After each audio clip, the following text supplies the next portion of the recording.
Hello दोस्तों, स्वागत है आप सभी का हमारे यूट्यूब चैनल सत्येंद्र गुरुजी पे। दोस्तों, आज के इस वीडियो में हम लोग मैथ के कुछ इंपॉर्टेंट प्रश्न के बारे में बताएंगे जो आने वाले सभी परीक्षा railway, RRB, NTPC, group D इत्यादि के लिए काफ़ी इंपॉर्टेंट है। इसीलिए आप लोग वीडियो के अंत तक जरूर बने रहिएगा।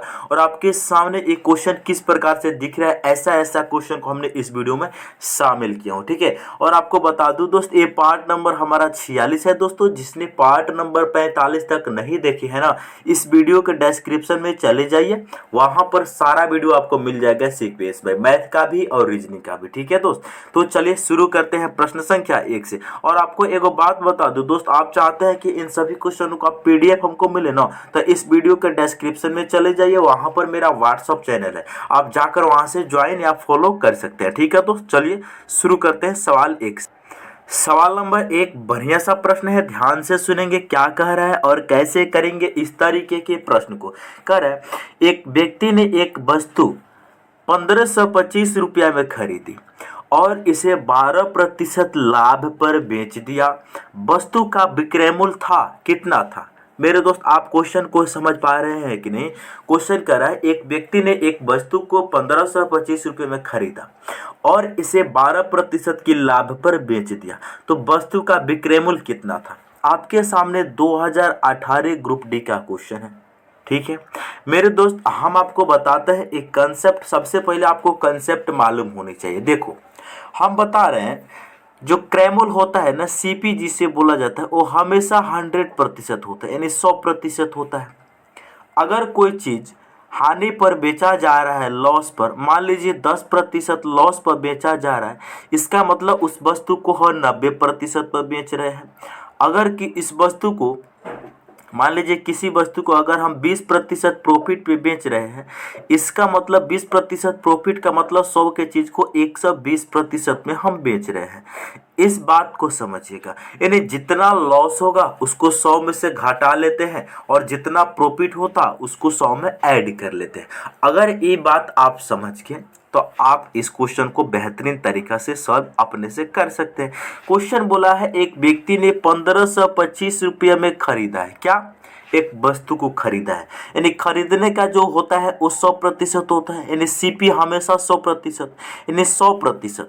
क्रय मूल्य है 100%, जो एक्चुअल में कितना दिया है? 1525 रुपया दिया है। किसी भाई को कोई दिक्कत, कोई परेशानी नहीं?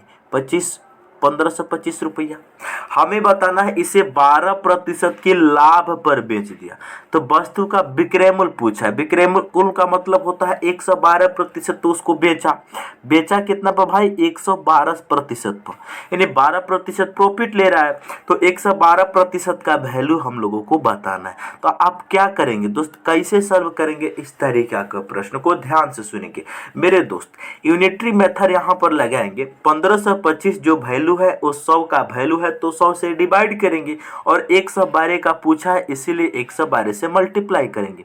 तो जो 1525 वैल्यू है ये 100 का है, तो टोटल 100 से हम डिवाइड कर देंगे और हमें निकालना किसका है? 112 का निकालना है, तो 112 से हम डिवाइड कर देंगे, सॉरी मल्टीप्लाई कर देंगे। 100 का वैल्यू है तो 100 से डिवाइड और 112 का पूछा है, 112 से मल्टीप्लाई। क्या किसी भाई को कोई दिक्कत नहीं?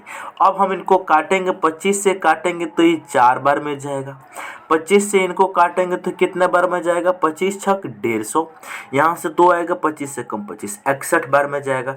ये 4 से मेरे दोस्त 112 कटेगा कितना बार में? 4 दूनी 8, यहाँ से जाएगा 3 32, 4 8 32, यानी 61 गुना 28 इस सवाल का राइट आंसर होगा। 61 को दोस्त जब हम 28 से गुना कर देंगे हमारा आंसर आ जाएगा, ठीक है। हम इन क्वेश्चन को सॉल्व भी नहीं करेंगे, इकाई अंक से केवल आपका आंसर मिल जाएगा। 1 से 8 में गुना करेंगे कितना होगा? 8 होगा, यानी जिस ऑप्शन का इकाई का अंक 8 होगा वही इस सवाल का राइट आंसर होगा। इकाई का ऑप्शन यहाँ पर भी नहीं है, यहाँ पर भी नहीं है, यहाँ पर भी नहीं है, हमारा ऑप्शन ए इसका सही जवाब होगा। हम एग्जाम में ऐसे सॉल्व करेंगे। हम पूरा क्यों सॉल्व करेंगे? अपना टाइम पूरा खराब क्यों करेंगे? हम पागल थोड़ भी है मेरे दोस्त। हम यहाँ पर देखें 61 को जब हम 28 से गुना करेंगे तो 1 से 8 में गुना करेंगे तो 8 आएगा। इकाई के स्थान पे केवल 8 ऑप्शन ए में दिया है, इसीलिए इसका राइट आंसर हो जाएगा। आप चाहो पूरा सॉल्व करने के लिए तो 61 गुना 28 करके देख सकते हो, 1708 आएगा। ठीक है दोस्त, लेकिन जो तरीका बताया है बस उसी तरीका से सॉल्व करना। ठीक है, आगे बढ़ा जाए दोस्त। चलिए सवाल नंबर 2 काफी बढ़िया क्वेश्चन है, इंपॉर्टेंट क्वेश्चन है दोस्त, मोस्ट इंपॉर्टेंट क्वेश्चन है। ध्यान से सुनेंगे, जो कह रहा है उसको पहले ध्यान से तुम सुनो, क्या कह रहा है और कैसे करेंगे। कह रहा है इनमें से किस संख्या को निम्नलिखित व्यंजन में जोड़ने पर प्राप्त संख्या पूर्ण वर्ग होगी। बहुत बढ़िया। पूर्ण वर्ग क्या होता है दोस्त, जैसे मान लो मेरे दोस्त 9 जो है ये 3 का स्क्वायर है, 9 क्या है, एक पूर्ण वर्ग संख्या है। अगर 16 जो है ये 4 का स्क्वायर है तो 16 क्या है, पूर्ण वर्ग संख्या है। यहाँ पर अगर हम ले लेते हैं, मान लीजिए 36 ले लेते हैं तो 36 क्या है, 6 का स्क्वायर है, पूर्ण वर्ग संख्या है। अगर मान लीजिए यहीं पे हम 100 ले लेते हैं तो 100 क्या है, 10 का स्क्वायर है, तो 100 भी पूर्ण वर्ग संख्या है। वही बात बोला है कि यहाँ पे जो व्यंजन लिखा गया ना, इस सभी व्यंजन में कितना संख्या जोड़ते हैं, यानी कौन सा नंबर को हम जोड़ दें जिससे यह संख्या पूर्ण वर्ग बन जाए। तो सबसे पहले इनको ऐड करके देखेंगे कि कितना बन रहा है।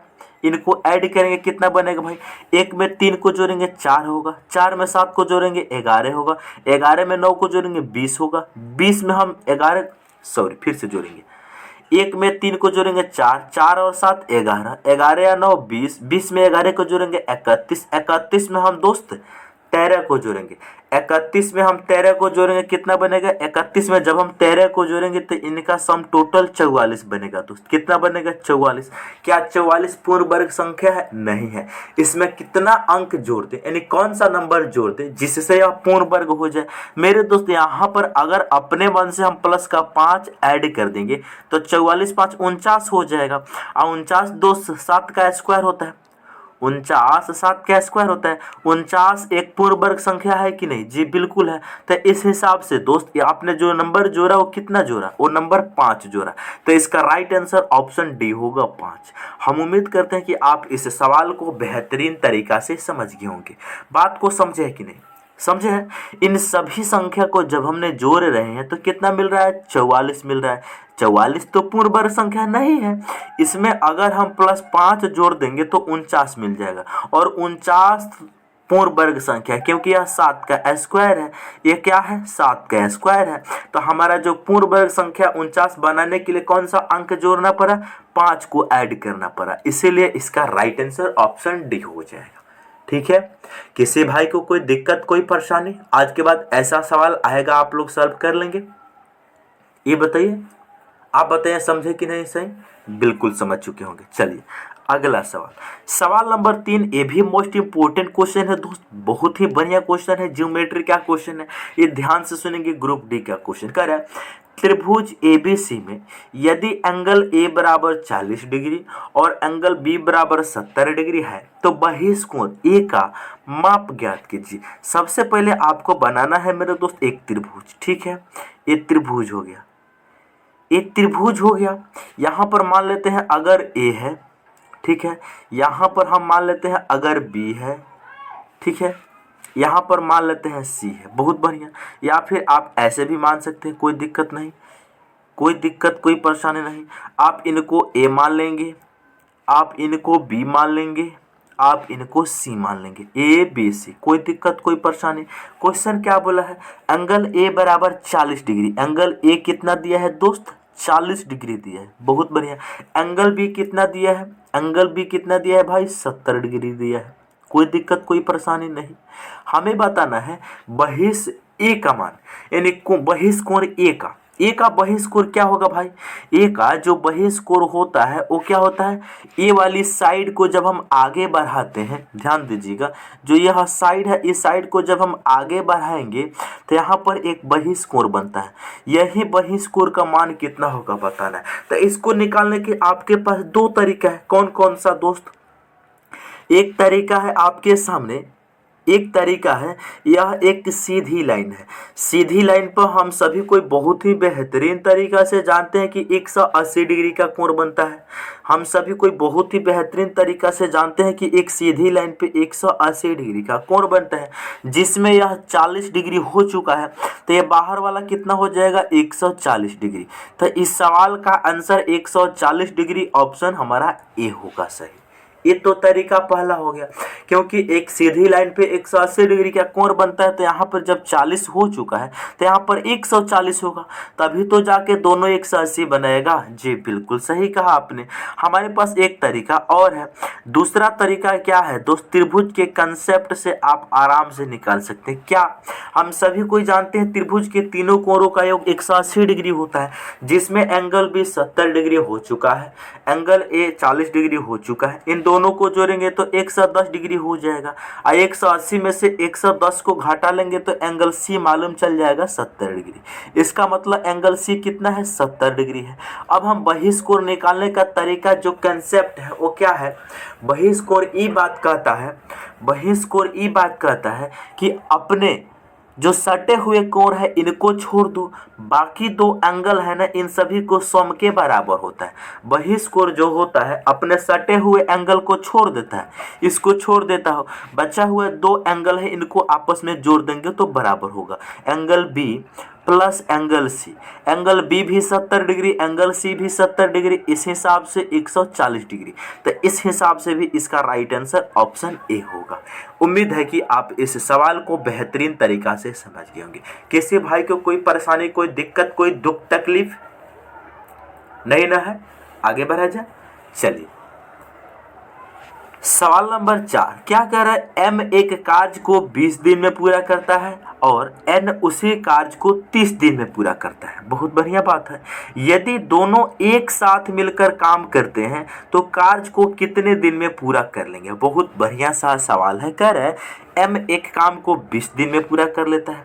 एम जो है वो कितना दिन में पूरा करता है भाई, एम जो है एक काम को करता है 20 दिन में। बातें को समझिएगा, एम एक काम को करता है 20 दिन में, ठीक है।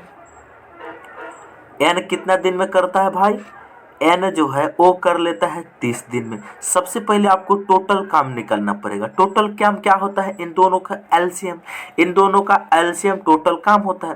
तो इन दोनों का एलसीएम कितना हो जाएगा, 60 हो जाएगा। अब दोस्त हम क्या करेंगे, 60 को 20 से डिवाइड करेंगे 3 होगा, 60 को 30 से डिवाइड करेंगे 2 होगा। इस हिसाब से आप बात समझिए। एम जो है टोटल काम 20 दिन में करता था, तो हमने यहाँ से एफिशिएंसी निकाल लिया। टोटल काम को हम 20 से डिवाइड कर दिए तो हमें मालूम चल गया एम एक दिन में 3 यूनिट काम करता है। बहुत बढ़िया। एन जो है टोटल काम 60 दिन में करता था, जब हम 30 से डिवाइड कर दिए तो हमें मालूम चल गया कि एन एक दिन में 2 यूनिट काम करता है। अच्छा ये बताइए दोस्त, ये दोनों को हम ऐड करेंगे तो 3 और 2 कितना हो जाएगा, 5 हो जाएगा। 5 का मतलब क्या है, एम और एन एक दिन में अगर मिलकर काम करेंगे तो दोनों मिलकर 5 यूनिट काम करेंगे। एम और एन एक दिन में काम करेंगे तो दोनों मिलकर 5 यूनिट काम करेंगे, जबकि टोटल काम है कितना, 60। हमें बताना है कि कार्य कितने दिन में पूरा कर लेंगे। दोनों आदमी मिलकर काम करेंगे, टोटल काम 60 है और एम और एन एक दिन में 5 यूनिट काम करते हैं, तो 5 से डिवाइड कर देंगे तो कितना मिल जाएगा दोस्त, 12 दिन। टोटल 12 दिन में इसका काम पूरा फिनिश हो जाएगा। ऑप्शन हमारा बी इसका सही जवाब होगा। किसी भाई को कोई दिक्कत, कोई परेशानी, आज के बाद ऐसा सवाल आपसे कभी फंस सकता है दोस्त, नहीं फंस सकता। तो चलेंगे आगे। चलिए अगला सवाल कह रहा है 5 नंबर, कह रहा है कोहली की आयु रोहित से 3 वर्ष कम है। बहुत बढ़िया बात बताया है। क्या बताया है, कोहली की आयु जो है रोहित की आयु से 3 वर्ष कम है। यदि कोहली और राहुल की आयु का अनुपात 7:8 है तो कोहली की आयु कितनी है। सबसे पहले आप क्या करेंगे दोस्त, ध्यान से सुनेंगे, जो बात को बताया है उससे ध्यान से सुने। कोहली की आयु जो है रोहित से 3 वर्ष कम है। यदि कोहली और रोहित की आयु का जो अनुपात है 7:8 है। बात को समझिए, यहाँ पर हो जाएंगे कोहली, यहाँ पे हो जाएंगे राहुल, ठीक है। इन दोनों के आयु के बीच अनुपात कितना दिया है, 7 दिया है, ये 8 दिया है। बहुत बढ़िया बात कहा आपने। क्वेश्चन ने बोला है कोहली की आयु रोहित से 3 वर्ष कम है। यहाँ पर कोहली की आयु जो है रोहित से अनुपात में कितना कम है, अनुपात में 1 कम है। 1 का वैल्यू क्वेश्चन कितना दिया है, 3 वर्ष दिया है। किसी भाई को कोई दिक्कत, कोई दुख तकलीफ, बात को समझे है कि नहीं? यानी अनुपात में 1 कम है जबकि एक्चुअल में 3 कम है। समझे हैं? कोहली और राहुल की आयु का बीच अनुपात 7 और 8 है। क्वेश्चन के अकॉर्डिंग क्वेश्चन कह रहा है कोहली की आयु रोहित से 3 वर्ष कम है, तो कोहली की आयु जो है रोहित से अनुपात में 1 कम है, जबकि क्वेश्चन के अकॉर्डिंग 3 वर्ष है। इसका मतलब अनुपात 1 का वैल्यू 3 वर्ष है। हमें बताना है तो कोहली की आयु कितनी है, कोहली की आयु कितनी है, 7 है। 1 का वैल्यू जब 3 है तो 7 का वैल्यू कितना हो जाएगा, 3 गुना 7, 7 तिरकी 21 साल, 21 ईयर्स यानी 21 वर्ष। 21 वर्ष किस ऑप्शन में दिया है भाई, ऑप्शन ए में दिया है। इसका सही जवाब ऑप्शन ए होगा। उम्मीद है कि आप इस सवाल को बेहतरीन तरीका से समझ गए होंगे।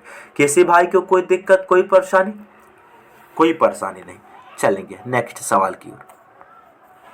अगला सवाल कहता है सेक ए प्लस टेन ए बराबर 3/2 है, तो सेक ए माइनस टेन ए का मान ज्ञात कर देना है। एनटीपीसी 2021 का सवाल है। इस क्वेश्चन को पढ़ने से पहले आप एक फॉर्मूला जानते होंगे। क्वेश्चन में सेक थीटा माइनस, ध्यान देंगे आपने पढ़े होंगे कि सेक स्क्वायर थीटा, क्या पढ़े होंगे, सेक स्क्वायर क्लास 10th में ही पढ़े होंगे दोस्त।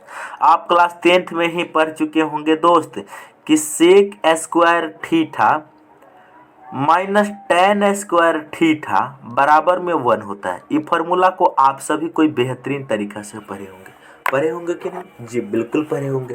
ये बताइए कौन कौन दोस्त को याद पड़ रहा है? जी बिल्कुल याद पड़ रहा है। Sec square theta minus tan square theta बराबर 1 होता है। मेरे दोस्त यहाँ पर अगर इनको ए मान लेते हैं, इनको बी मान लेते हैं, तो ए स्क्वायर ई बी स्क्वायर बन गया। ए स्क्वायर माइनस बी स्क्वायर का फॉर्मूला क्या होता है, एक बार इन दोनों को जोड़ देते हैं, एक बार इन दोनों को घटा देते हैं। ए प्लस बी इंटू ए माइनस बी होता है। ये सभी कोई जानता है। अगर यहाँ पर sec square theta minus tan square theta को हम ब्रेक करेंगे तो sec theta plus tan theta और सेक टेन थीटा यहाँ पर हो जाएगा sec theta minus tan theta. इसको लिख सकते हैं? जी हाँ बिल्कुल लिख सकते हैं। जब इस हिसाब से यहाँ पर हम लिख सकते हैं दोस्त, इसका वैल्यू 1 होता है, हम सभी कोई जानते हैं। Sec theta minus tan theta बराबर 1 होता है। इसको लिखेंगे तो क्या लिखेंगे दोस्त, सेक थीटा, इसको क्या लिखेंगे दोस्त, sec theta plus tan theta, sec theta plus tan theta into sec theta minus tan theta लिख सकते हैं। बिल्कुल सही कहा आपने। टेन थीटा बराबर में कितना 1 हो जाएगा। किसी भाई को कोई दिक्कत? अब देखो क्वेश्चन में दिया कि sec theta plus tan theta का वैल्यू 3/2 है, तो sec theta plus tan theta के जगह पे हम 3/2 रख देंगे। इनके स्थान पे हम रख देंगे 3/2 इंटू, यहाँ से क्या हो जाएगा भाई, sec theta minus tan theta बराबर में कितना 1 दिया है। अब देखो दो sec theta minus tan theta का वैल्यू निकालना है, तो बराबर में जो इस साइड में 3/2 गुना में है, बराबर के उस साइड में जाएगा तो डिवाइड कर देगा। तो यहाँ से क्या हो जाएगा दोस्त, sec theta minus tan theta, यहाँ देखेंगे जो एक उधर है 3/2 इधर है ना, तो बराबर के उस साइड में जाएगा तो उलट जाएगा। 1 गुना ये कितना हो जाएगा, 2/3 हो जाएगा। तो 1 को 2/3 में गुना करेंगे, इसका सही आंसर 2/3 होगा, ऑप्शन डी। आप इस क्वेश्चन में यहाँ पर ए है, यहाँ पर थीटा है, कोई दिक्कत नहीं है। ए बोलो थीटा बोलो कुछ भी बोलो, बात क्लियर है। ये बताइए आपको समझ में आया कि नहीं? बिल्कुल नहीं समझ में आया, शॉर्ट में भी बता देते हैं। देखो दोस्त हम सभी कोई जानते हैं sec square theta minus tan square theta बराबर 1 होता है, तो हम उनको लिख सकते हैं सेक, यहाँ पर ए के फॉर्म है तो सेक ए प्लस टेन ए, सेक ए प्लस टेन ए इंटू सेक ए माइनस टेन ए बराबर 1 हो जाएगा। बिल्कुल सही कहा आपने। इनका वैल्यू 2/3 रखेंगे तो बराबर के इस साइड में जाएगा तो डिवाइड कर देगा। तो यहाँ से दोस्त सेक ए माइनस टेन ए बराबर कितना हो जाएगा, ये हो जाएगा 2/3। समझ रहे हैं? 2/3 ऑप्शन डी इसका राइट आंसर। किसी भाई को कोई दिक्कत, कोई परेशानी? कोई परेशानी नहीं। ये बताइए आपको समझ में आ गया? बिल्कुल समझ में आ गया। आप चाहो तो इसके लिए एक डायरेक्ट ट्रिक बना सकते हैं। क्या? Sec theta plus tan theta का वैल्यू यहाँ पर कुछ दिया है ना, अगर आपको sec theta minus tan theta का वैल्यू निकालना है ना, तो जो भी यहाँ पर डाटा दिया का आपको क्या करना है, बस इनको उलट देना है। ठीक है, यहाँ पर सेक ए प्लस टेन ए मान लीजिए 3/2 है, आपसे इनका रिवर्स पूछा है। सेक ए माइनस टेन है, यहाँ पर सेक ए प्लस टेन थीटा है, आपको बताना है सेक ए माइनस टेन है, तो आपको क्या करना है, इनको पलट देना है। 2/3 आप डायरेक्ट आंसर भी इनका दे सकते हैं। ठीक है, आज के बाद इसको याद रखें। क्या? यहाँ पर हम डायरेक्ट लिख देते हैं। अगर मान लीजिए आपको कहीं दिया है सेक ए प्लस टेन ए बराबर, मान लीजिए अगर x दिया है, आपसे अगर पूछ लिया जाए कि सेक ए माइनस टेन ए आपको बताना है, तो क्या करना है, यहाँ पर जो x दिया है ना, आपको x का उल्टा कर देना है, 1/x कर देना है। ठीक है, ये डायरेक्ट कंसेप्ट है, आप इसको याद भी कर लेंगे, आपको बनाने की भी आवश्यकता नहीं है। यहाँ पे डायरेक्ट ट्रिक भी आपको मालूम चल गया। ठीक है, ये भी समझ में आ गया। तो वही तो बात है, यहाँ पर प्लस में दिया है, यहाँ पर माइनस में पूछा है, जो भी डाटा दिया उनका पलट देंगे। तो 3/2 है, इनको पलट देंगे तो 2/3 हो जाएगा। पलटने का मतलब क्या है, यहाँ पर 1 में x है, 1 यहाँ पर 3/2 कर देंगे। 3/2 का मतलब क्या हो जाएगा दोस्त, ये पलट जाएगा, 2/3 हो जाएगा। तो 2/3 इस सवाल का राइट आंसर हो जाएगा। तो आप इस क्वेश्चन के लिए शॉर्ट ट्रिक भी आप बना लिए हैं, आपको बिल्कुल उतना डिटेल में जाने की आवश्यकता नहीं है, और कैसे डिटेल बना है आप आसान से समझ चुके हैं। ठीक है, चलिए अगला सवाल कर रहा है, एक वर्ग के विकर्ण की लंबाई 20 सेंटीमीटर है, तो इसका परिमाप ज्ञात करना है। सबसे पहले वो वर्ग बनाते हैं आपको समझाने के लिए। यहाँ पर एक वर्ग है, इनकी जो यहाँ विकर्ण है ना, ये कितना दिया है, 20 सेंटीमीटर दी। विकर्ण की लंबाई कितना दिया है, 20 सेंटीमीटर। यहाँ पे 90 डिग्री बनता है। ठीक है, 20 सेंटीमीटर दी। विकर्ण जो डायगोनल होता है, जो डायगोनल कितना दिया है भाई, डायगोनल दिया है 20 सेंटीमीटर। ठीक है, 20 सेंटीमीटर दिया है। जो वर्ग का डायगोनल है वो 20 सेंटीमीटर है। हम सभी को जानते हैं वर्ग का जो विकर्ण होता है वो होता है √2a होता है, यानी √2 भुजा का रूट 2 टाइम होता है। ये कितना दिया है, 20 सेंटीमीटर दिया है। तो यहाँ से a का वैल्यू हम निकालेंगे। a का वैल्यू निकालने के लिए क्या करेंगे, 20/√2 से डिवाइड कर देंगे। अब देखो दोस्त, 20 और जो √2 इधर गुना में है, बराबर के इस साइड में भाग हो जाएगा, लेकिन हर में √2 नहीं होता है, तो इसके परिमीकरण करने के लिए √2 से ऊपर भी गुना करेंगे और √2 से नीचे भी गुना करेंगे। ऐसा करने से दोस्त ऊपर हो जाएगा 20√2 और नीचे में √2 से √2 में गुना करेगा 2 हो जाएगा। ये 2 से 20 कटेगा 10 बार में, कितना हो जाएगा, 10√2। इसका क्या हो जाएगा, एक भुजा का सेंटीमीटर, एक भुजा हो जाएगा इतना सेंटीमीटर। यानी इनकी भुजा कितना आ गया, भुजा आ गया 10, कितना आ गया, 10√2 सेंटीमीटर आ गया। समझ रहे, बिल्कुल सही कहा आपने। तो बताना है इसका परिमाप क्या होगा। इनका जो पेरीमीटर होता है, परिमाप जो होता है वो 4a होता है, यानी 4 भुजा है। चारों को हम ऐड कर लेंगे, यहाँ पर 4, एक भुजा कितना है, 10√2 है, 10√2 है। जब इनको हम सिंप्लीफाई करेंगे तो कितना होगा, 10⁻40√2 सेंटीमीटर। 40√2 सेंटीमीटर, ऑप्शन बी इस सवाल का सही आंसर होगा। किसी भाई को कोई दिक्कत, कोई परेशानी? ये बताइए, हम सभी कोई जानते हैं जो इनका डायगोनल का फॉर्मूला होता है और √2a होता है, जो बराबर दिया है 20 सेंटीमीटर। √2 यहाँ से a का वैल्यू निकालेंगे तो कितना आएगा, 10√2 सेंटीमीटर। इनका परिमाप बताना है। परिमाप, चारों भुजा को जोड़ेंगे तो 4a बनेगा। a का वैल्यू 10√2 है, 10√2 से गुना करेंगे तो कितना बनेगा, 40√2। ये बताइए आपको समझ में आया? बिल्कुल। चलिए अगला सवाल, सवाल नंबर 8 है, करें मूल्यांकन करना। यहाँ पर जो दिया है डाटा, क्या दिया है, 0.623। इन दोनों के ऊपर में बार दिया है। किसके ऊपर बार दिया है, 2 3 के ऊपर में बार है, 6 के ऊपर बार नहीं है। तो आपको सिंपल सा फंडा आपको ऊपरा लेना है। क्या करना है दोस्त, ध्यान से सुनेंगे। जितने के ऊपर बार है उतने नीचे 9 लगा देंगे, यानी 2 3, 2 नंबर के ऊपर बार है तो 2 को 9 लगा देंगे। अच्छा दोस्त, एक संख्या के ऊपर बार नहीं है, यानी 6 के ऊपर बार नहीं है। यहाँ पर पहले इसको लिखो। क्वेश्चन दिया 0.623, 2 3 के ऊपर बार है। तो इसका जो लॉजिक है वो समझिएगा आप लोग। इनका लॉजिक क्या है, लॉजिक ई कहता है जितने संख्या के ऊपर बार है उतने 9 लगा दो। 2 संख्या के ऊपर बार है तो 2 को 9 लगा दो। एक संख्या के ऊपर बार नहीं है उसके स्थान पे 0 लगा दो। एक संख्या के ऊपर बार नहीं है यहाँ पर तो एगो 0 लगा दो। अच्छा, यहाँ पर दिया है 6 से 23 लिख लो। जिस संख्या के ऊपर बार नहीं है उसको घटा दो। 6 से 23 लिख लो। 6 के ऊपर बार नहीं है, 6 घटा दो। 6 से 23 में से 6 घटेगा 6 से 17 अपान बचेगा 990। ये बताइए इसको किस ऑप्शन में रखा गया है भाई? 6 से 17 अपान 690 ऑप्शन सी में रखा गया। हम उम्मीद करते हैं कि आप इस सवाल को बेहतरीन तरीका से समझ गए होंगे। नहीं समझे एक बात और समझिए, हम आपको क्या बताना चाह रहे हैं। यहाँ पर संख्या दिया गया है 0.623। 23 के ऊपर बार नहीं, बार है, 6 के ऊपर बार नहीं है, तो डायरेक्ट इसको आप फ्रैक्शन में कैसे चेंज कर सकते हैं?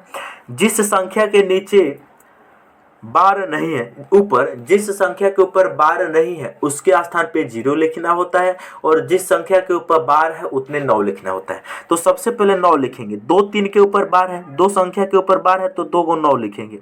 6 के ऊपर बार नहीं है तो उसके स्थान पे एगो 0 रखेंगे। अच्छा दोस्त, 6 से 23 टोटल है तो 6 से 23 लिख लेंगे। यहाँ से घटा देंगे कितना? 6 के ऊपर बार नहीं है, 6 घटा देंगे। तो 6 से 23 में से 6 घटाएंगे 6 से 17 अपान बचेगा 990।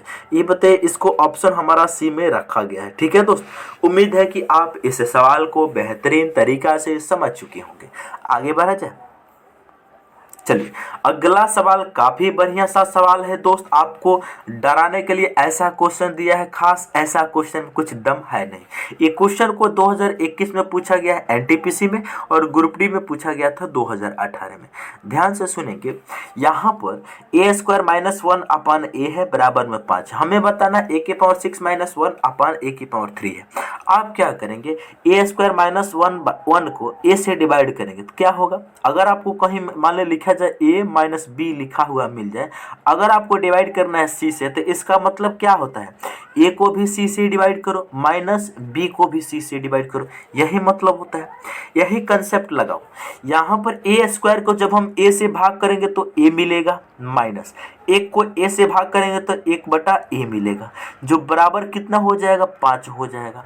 यहाँ पर a⁻6 को a³ से भाग करेंगे तो a⁻3 मिल जाएगा, माइनस 1 अपान a⁻3 हो जाएगा। कुल मिला के बात इतना सा है दोस्त कि a - 1 अपान a बराबर 5 दिया है, a³ - 1 अपान a³ का वैल्यू पूछा। इस क्वेश्चन को इनडायरेक्ट पूछ लिया है, कोई दिक्कत नहीं। हमने आपको बहुत वीडियो में ऐसा बताया, इस कंसेप्ट को बहुत सारे वीडियो में बता दिए हैं कि अगर कहीं a + b का वैल्यू मान लीजिए t दे रहा है, और a³ हमने आपको बहुत सारे वीडियो में बता रखे हैं। क्या a + 1 अपान a का वैल्यू मान लीजिए अगर आपको m दिया है, अगर आपको a³ + 1 अपान a³ का वैल्यू निकालना है, आपको क्या करना है? जो भी डाटा दिया है उनका कर देना है क्यूब्स, माइनस इसी का 3 टाइम्स कर देना है। क्योंकि यहाँ पर प्लस है तो माइनस करना, यहाँ पर माइनस होता तो प्लस कर देना।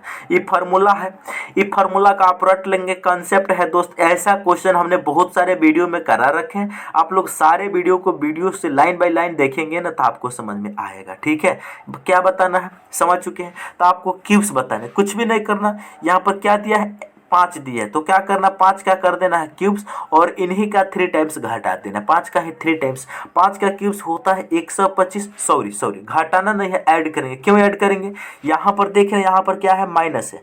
यहाँ पर a - 1 अपान a है, यहाँ पर माइनस है, इसीलिए 3 टाइम्स प्लस करेंगे। अगर प्लस होता तो माइनस करते, तो इसका कर देंगे क्यूब्स, और इसी का 3 टाइम्स यहाँ पर ऐड कर देंगे। 5 का क्यूब्स 125 अपान 15। 125 में 15 को जब हम ऐड करेंगे तो कितना मिलेगा? 140 मिलेगा। 140 ऑप्शन बी में दिया है। किसी भाई को कोई दिक्कत, कोई परेशानी? ये बताइए आप लोग, कोई दिक्कत, कोई परेशानी नहीं ना है दोस्त? नहीं है। चलेंगे अगला सवाल। सवाल नंबर 10 कह रहा है संख्या इतना में 2 और 3 के स्थानीय मानों का अंतर बताना है। एनटीपीसी 2021 का क्वेश्चन। आपको 2 का स्थानीय मान, 2 कहाँ पे है? 2 है यहाँ पर, इनका स्थानीय मान बताना है। 2 का स्थानीय मान यानी कि 2 के बाद कितना अंक है? 4, तो 2 लिख देना। 2 के बाद 4 अंक है तो 4 को 0 आ जाएगा। बहुत बढ़िया कहा आपने। और 3 का 3 यहाँ पर है, 3 लिख देना। 3 के बाद एगो अंक है तो एगो 0 बैठा देना। 2 के स्थानीय मान क्या होगा, 2 लिखना। 2 के बाद 4 गो अंक है तो 4 गो 0 लगाना। उसके बाद 3 लिखना। 3 के बाद एगो अंक है तो एगो 0 लगा देना। तो 2000 में से जब हम 30 घटाएंगे तो कितना बनेगा, 1970 बनेगा। कितना बनेगा भाई, 1970 इस सवाल का आंसर हो जाएगा। सॉरी 2000 नहीं, 20,000 में से जब इनको हम घटाएंगे तो कितना बनेगा, 19,970 बनेगा। 19,970 किस ऑप्शन में है, ऑप्शन बी में दिया गया है। ठीक है, चलिए, तो हम उम्मीद करते हैं कि आप लोग सारे प्रश्न को बहुत ही अच्छे तरीका से समझ गए होंगे। यदि आप हमारे चैनल पर पहली बार आए हैं तो चैनल को जरूर सब्सक्राइब करें और अपने दोस्तों के पास शेयर करें। यदि आप चाहते हैं रीजनिंग भी पढ़ना तो इस वीडियो के डिस्क्रिप्शन में चले जाइए। रीजनिंग का वीडियो हमने बहुत सारा बनाकर डाले हुए। और जिस भाई का कहना है कि सर एक वीडियो में 20, 25, 30 क्वेश्चन लगाइए, मेरे दोस्तों हम आपसे हाथ जोड़ के कह रहे हैं कि हमने जितना वीडियो बना रखे हैं ना, 46 वीडियो बना रखे हैं। एक वीडियो में कम से कम दोस्त 10 क्वेश्चन है। अगर 46 से इसको मल्टीप्लाई करेंगे तो कितना होगा, 460 क्वेश्चन है। अगर आप इस 500 क्वेश्चन को पढ़ेंगे ना तो आपको पूरा का पूरा कंसेप्ट मैथ का लगभग 10-15% पार्ट आप सीख चुके होंगे। ठीक है, आप पूरा वीडियो तो देखिए। आप क्वेश्चन के लिए क्यों घबरा रहे हैं, क्योंकि वीडियो भी लंबा हो जाएगा। मेरे दोस्त टाइम का भी बहुत दिक्कत है, तो आप लोग सारे वीडियो को पार्ट से देखिए ना। देखिए, आप 30 क्वेश्चन 40 क्वेश्चन के इंतजार में क्यों लगे हुए, 10 क्वेश्चन बहुत होता है डेली करने के लिए। ठीक है, आप सारे वीडियो को अवश्य देखेंगे। ठीक है, चलिए मिलते हैं नेक्स्ट वीडियो में।